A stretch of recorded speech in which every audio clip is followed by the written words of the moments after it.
এই বাংলাদেশ এটা উলামায়ে কেরামের দেশ।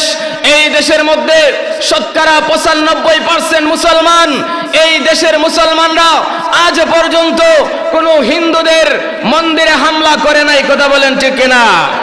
বাংলাদেশের মুসলমানরা কোনো হিন্দুদের উপর আক্রমণ করে না, কোনো খ্রিস্টানের উপর আক্রমণ করে না, কারো গির্জায় কারো মন্দির আক্রমণ করে না। কিন্তু কিছুদিন পর পর উগ্রবাদী হিন্দুরা, ইসকনের সদস্যরা আমাদের মসজিদে আক্রমণ করে, আমাদের মাদ্রাসাগুলোতে আক্রমণ করে, মুসলমানদের রক্তে তারা রঞ্জিত করে। স্পষ্ট জানিয়ে দিতে চাই, আজ যদি কোনো মুসলমানকে রক্তে রঞ্জিত করা হয়, বাংলার 16 কোটি মুসলমান এই দেশ থেকে ইসকনকে বিতরিত করার জন্য প্রয়োজনে সকল দল মত ঐক্যবদ্ধ হয়ে ঈমানের দাবিতে রাজপথে নেমে যাবে, কথা বলেন ঠিক কিনা? বর্তমান এই সময়ে মুসলমানদের সবচেয়ে বড় শত্রু হলো সন্ত্রাসী এবং জঙ্গি সংগঠন ইসকন, কথা বলেন ঠিক কিনা? মুসলমান, আমরা মুসলমান, আমরা দাঙ্গা হাঙ্গামাকে পছন্দ করি না, আমরা সম্প্রীতিকে পছন্দ করি, আমরা সম্প্রীতিকে ভালোবাসি। বাংলাদেশ থেকে যখন সরকার পরিবর্তন হয়, ওই সময়টা ছিল হিন্দু ভাইদের জন্য বড় কঠিন সময়। সরকার পরিবর্তনের পরে ওই রাত্রিতে উলামায়ে কেরাম তাদের মন্দিরগুলোকে পাহারা দিয়ে তাদেরকে রক্ষণাবেক্ষণ করেছেন। আর আজকে ওই ইসকন জঙ্গি সংগঠনের মানুষেরা, ওই ইসকনের সদস্যরা আমার ভাই অ্যাডভোকেট সাইফুল ইসলাম আলিফকে আদালত প্রাঙ্গণে নির্মমভাবে হত্যা করেছে, কথা বলেন ঠিক কিনা?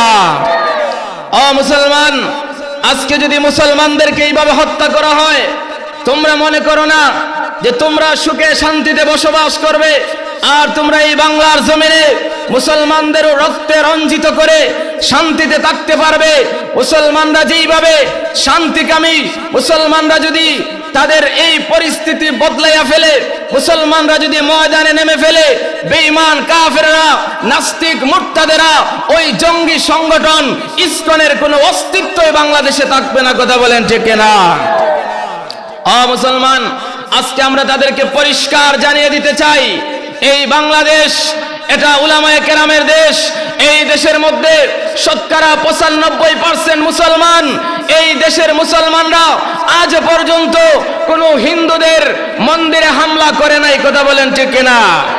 বাংলাদেশের মুসলমানরা কোনো হিন্দুদের উপর আক্রমণ করে না, কোনো খ্রিস্টানের উপর আক্রমণ করে না, কারো গির্জায় কারো মন্দির আক্রমণ করে না। কিন্তু কিছুদিন পর পর উগ্রবাদী হিন্দুরা, ইসকনের সদস্যরা আমাদের মসজিদে আক্রমণ করে, আমাদের মাদ্রাসাগুলোতে আক্রমণ করে, মুসলমানদের রক্তে তারা রঞ্জিত করে। স্পষ্ট জানিয়ে দিতে চাই, আজ যদি কোনো মুসলমানকে রক্তে রঞ্জিত করা হয়, বাংলার 16 কোটি মুসলমান এই দেশ থেকে ইসকনকে বিতরিত করার জন্য প্রয়োজনে সকল দল মত ঐক্যবদ্ধ হয়ে ঈমানের দাবিতে রাজপথে নেমে যাবে, কথা বলেন ঠিক কিনা?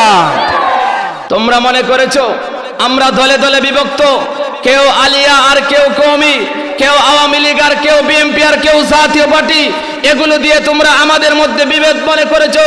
মনে রাখো, মনে রাখো, হাতের 5 আঙ্গুল যেইভাবে আলাদা আলাদা থাকে, কিন্তু খাবারের সময় 5টা আঙ্গুল ঐক্যবদ্ধ হয়ে যায়, ঠিক তদ্রুপভাবে আমাদের মসলক ভিন্ন হতে পারে।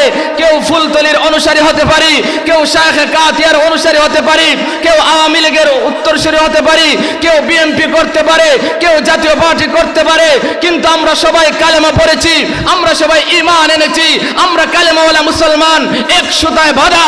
অতএব কালেমার ক্ষেত্রে, ঈমানের ক্ষেত্রে আমরা সবাই ঐক্যবদ্ধ হয়ে বেঈমান কাফেরদের বিরুদ্ধে আমরা সবাই ঐক্যবদ্ধ আওয়াজ তুলব, কথা বলেন ঠিক কিনা? তারা মনে করেছে যে আমাদের বিভক্তিকে সুযোগ কাজে লাগিয়ে তারা এই দেশের মধ্যে মুসলমানদেরকে নিধন করবে। এত সহজ না, এত সহজ না, কারণ এই দেশ মুসলমানের দেশ, কথা বলেন ঠিক কিনা? তোমরা এই দেশের মধ্যে বসবাস করতেছো, সরকারি সুযোগ সুবিধা তোমরা বুক করতেছো, আমরা কোনোদিন বাধা দেই নাই। আজকে যদি স্কুলের দিকে লক্ষ্য করা হয়, প্রাইমারিতে তোমাদের চাকরি, হাই স্কুলে তোমাদের চাকরি, ভার্সিটিতে তোমাদের চাকরি, একেবারে জারুদার চকিদার থেকে নিয়ে সংসদ পর্যন্ত প্রতিটা সেক্টরে হিন্দুরা চাকরি করতেছে, সুযোগ বুক করতেছে। তাই বলে যদি তোমরা এই সুযোগকে কাজে লাগিয়ে মুসলমানদের উপর আক্রমণ করতে যাও, শাহজালাল মুজাররদ ইয়ামানির সন্তান হিসাবে বলতে চাই, রাজা গৌর গোবিন্দের উত্তরসূরি হিসাবে যদি তোমরা আমাদের দিকে আগায়ে যাও, তাহলে আমরাও শাহজালাল মুজাররদ ইয়ামানির ভূমিকায় আমরা যখন নারে তাকবীরের স্লোগান দিব, তখন তোমাদের এই আস্তানাগুলো সুরমা এবং কুশিয়ারায় গিয়ে পড়বে। কথা বলেন ঠিক কিনা? এজন্য আমাদের সজাগ সচেতন হওয়ার দরকার আছে না নাই? আরো জোরে বলেন আছে না নাই? ও মুসলমান, সারা দেশের তৌহিদি জনতা জেগে উঠেছে। জায়গায় জায়গায় আজকে জুমার পরে প্রতিবাদ হয়েছে, মিছিল হয়েছে। সারা বাংলাদেশের মুসলমান নিন্দা জানিয়েছে ওই ইসকন সংগঠনকে।